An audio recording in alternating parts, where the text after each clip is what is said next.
예수님의 사역을 반대하고 거부하는 바리새인들 그리고 서기관들과 예수님의 논쟁이 마태복음 12장에 들어 있습니다. 12장은 상반부에서 제자들이 안식일에 이삭을 잘라먹는 일을 가지고 바리새인들이 예수님과 논쟁을 했습니다.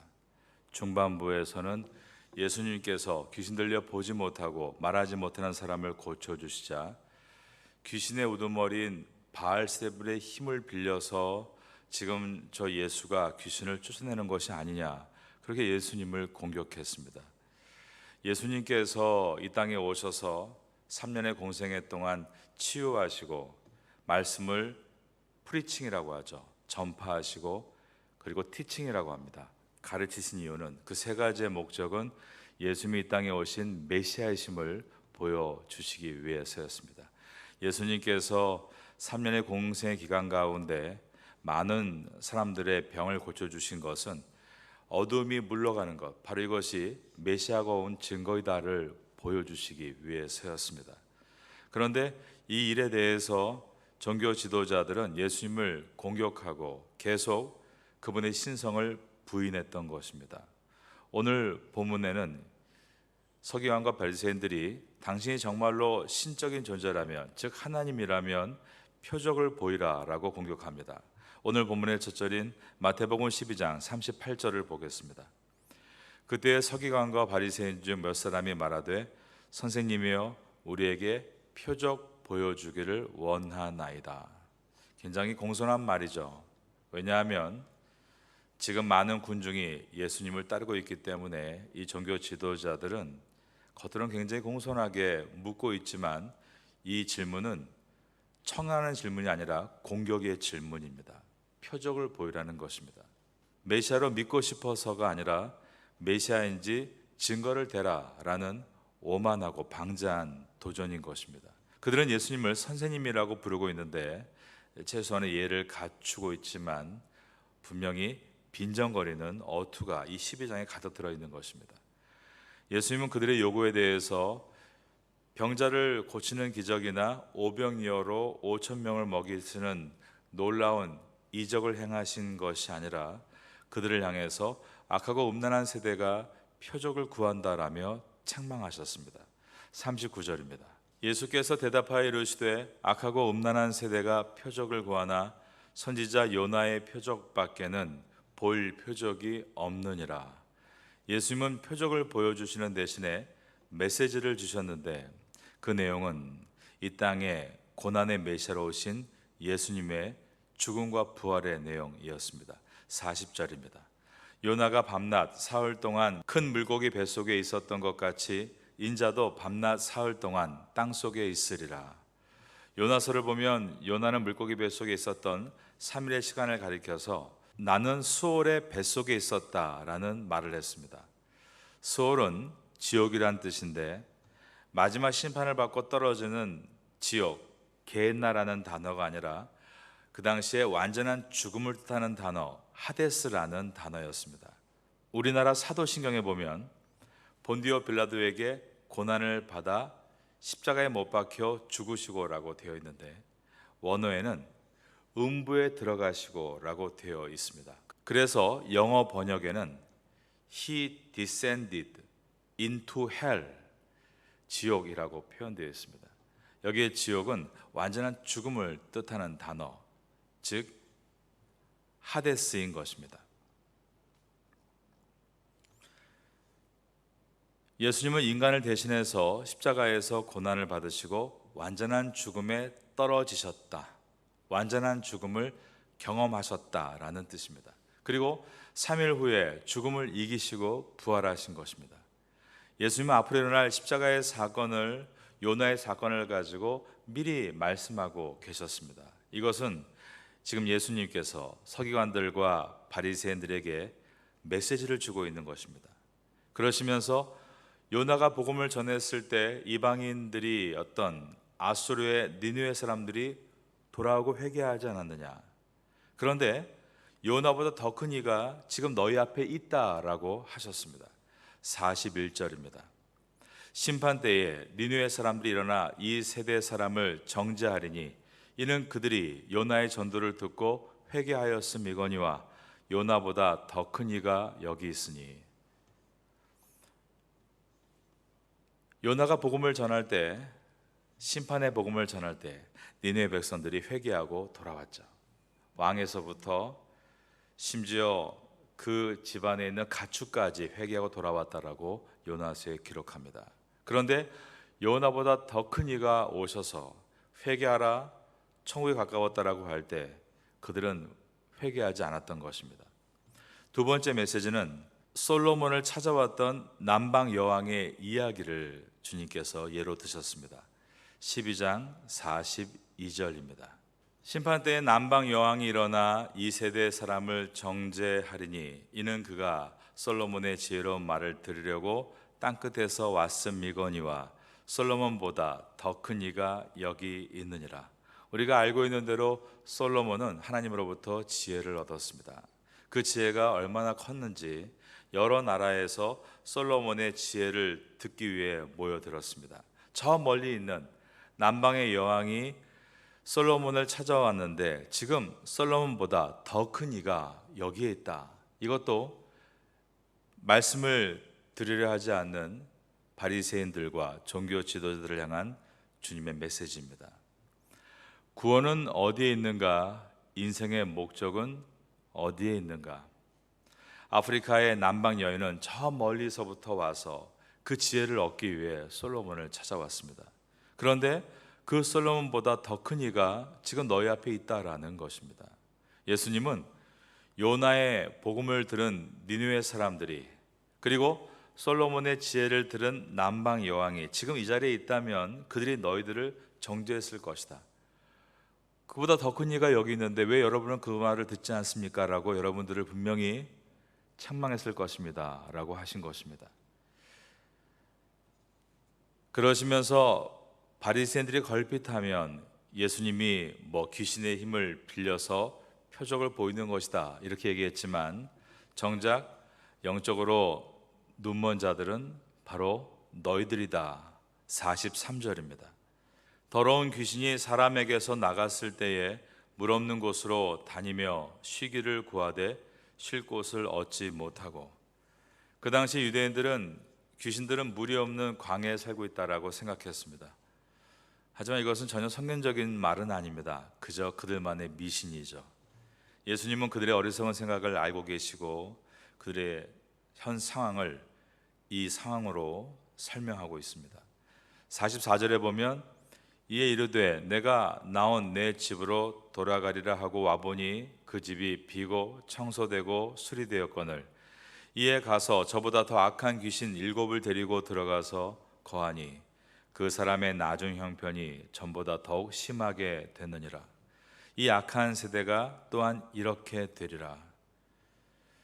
예수님은 지금 종교 지도자들에게 악하고 음란한 세대라고 하시고 있습니다.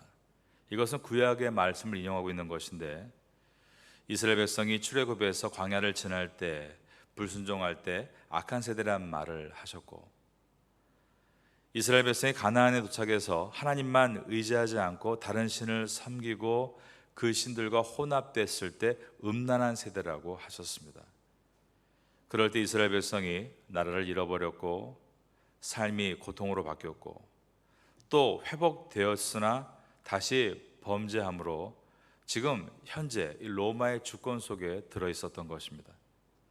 예수님은 악한 귀신의 비유를 드셔서 귀신이 떠났다가 돌아와 보니까 집이 텅텅 비어 있어 살기 좋은 곳이 되니까 더 악한 귀신 7을 데리고 왔다라는 이 표현은 고난을 통해서 영혼의 집이 깨끗하게 한번 정리가 됐는데 그 안에 좋은 곳, 주님의 은혜를 채우지 않으면 다시 그 텅 빈 곳에 나쁜 것, 세상의 것, 세상의 영의 7겹으로 가득가득 채워지는 그러한 위험이 있게 되는 것이다 라고 하셨습니다. 그리고 그들을 향해서 악하고 음란한 세대다, 표적을 구하는 세대다 라고 하셨습니다. 우린 예수님을 믿고 성도가 된 사람들입니다. 성도는 어떤 것입니까? 말 그대로 거룩할 성입니다. 거룩한 무리입니다. 우리의 영혼의 집을 청소하는 사람들이 바로 성도들입니다. 그런데 우리가 세상의 것들, 욕망과 쾌락에 물들어 예전보다 못한 모습으로 가고 있는데, 그럼에도 불구하고 우리가 점점 종교인이다, 기독교인이다, 교회에서 직분을 받았다, 뭘 하고 있다라고 말한다면 바로 그것이 바리새인 아니겠습니까? 우리가 세상의 것들, 욕망과 쾌락에 물들여서 버무려지면서 계속 교회 생활을 하고 있는 것은, 그것은 신앙을 이어가는 것이 아니라 계속 종교인으로 빠져들어가고 있는 것입니다. 주님은 그러한 바리새인들을 향해서 악하고 음란한 세대가 표적을 구한다라고 하신 것입니다. 그런 자가 되는 것이 아니라 우리는 성도, 거룩하고 아름답고 보배로운 사람이 되기 위해 이 앞에 앉아 있는 줄로 믿습니다. 여러분 모두가 마태복음을 지나는 가운데 주님의 책망이 결코 나와 아무 상관이 없는 것이 아니라 내가 그 책망 속에 들어있지 않는가를 돌아보시는 가운데 다시 여러분의 마음을 아름답고 거룩하고 보배로운 곳으로 채워갈 수 있게 되기를 예수님의 이름으로 축원합니다. 46절과 47절을 보겠습니다. 예수께서 무리에게 말씀하실 때에 그의 어머니와 동생들이 예수께 말하려고 밖에 섰더니 한 사람이 예수께 여짜오되 보소서 당신의 어머니와 동생들이 당신께 말하려고 밖에 서 있나이다 하니, 얼핏 보면 예수님께서 지금 당신의 가족들을 매정하게 대하시는 것처럼 보입니다. 그리고 이 가족들이 얼마나 무안해할까라는 마음이 들기도 합니다. 자, 우리 한번 46절과 47절 두 절을 한 번 더 읽어볼까요? 이것이 어떤 상황이었는가? 이럴 때 우리가 봐야 될 것이 병행 본문입니다. 즉 사복음서에 이 장면을 어떻게 기록하고 있는가를 찾아보는 것입니다. 마가복음과 함께 보면 이 상황을 더 선명하게 볼 수 있습니다. 바리새인과 서기관들이 예수님에 대해서 귀신 들렸다, 바알세불의 조종을 당하고 있다, 미쳤다라고 말하고 있었습니다. 예수님은 이것에 대해서 그들의 말이 망령되고 잘못됐다라고 책망하고 계십니다. 근데 이때 예수님의 가족들이 예수님을 말리려고 나왔다는 것입니다. 마가복음 3장 21절을 읽어드립니다. 예수의 친족들이 듣고 그를 붙들러 나오니 이는 그가 미쳤다 하밀러라. 그리고 가족들이 예수님이 계신 곳으로 들어가는 장면을 마가복음 3장 30절과 31절은 이렇게 기록합니다. 이는 그들이 말하기를 더러운 귀신이 들렸다 하밀어라. 그때 예수의 어머니와 동생들이 와서 밖에 서서 사람을 보내어 예수를 부르니, 오늘 본문 마태복음 12장 46절에 예수님의 가족들이 밖에 서서 기다렸다라고 할 때 밖에는 예수님의 가족이 아직 예수님을 믿고 따르지 않는 상태를 보여주고 있는 것입니다. 반대로 안에 있는 제자들은 예수님을 믿고 따르고 있는 모습을 보여주고 있었습니다. 이때 예수님께서 말씀하십니다. 마태복음 12장 48절부터 보겠습니다. 말하던 사람에게 대답하이로되 누가 내 어머니이며 내 동생들이냐 하시고 손을 내밀어 제자들을 가리켜 이르시되 나의 어머니와 나의 동생들을 보라. 유대인들이 말하다가 손을 내미는 행동은 하나님이 손이 우리를 보호하신다 할 때 쓰는 행동이었습니다. 이어서 50절입니다. 누구든지 하늘에 계신 내 아버지의 뜻대로 하는 자가 내 형제요 자매요 어머니이니라 하시더라. 예수님의 친가족인 어머니 마리아와 그의 동생들, 그들은 제일 좋은 상석에 앉아서 예수님 말씀을 들어야만 좀 분위기도 좋았을지 모릅니다. 물론 예수님의 가족들은 훗날 예수님이 그저 자신의 아들이 아니라 자신의 형님이 아니라 메시아이신 것을 성령을 통해서 깨닫게 됩니다. 그래서 각자의 자리에서 사명을 다하게 되는데, 신약 성경 중에 유다서와 야고보서는 모두가 예수님의 친동생들이 기록한 말씀들입니다.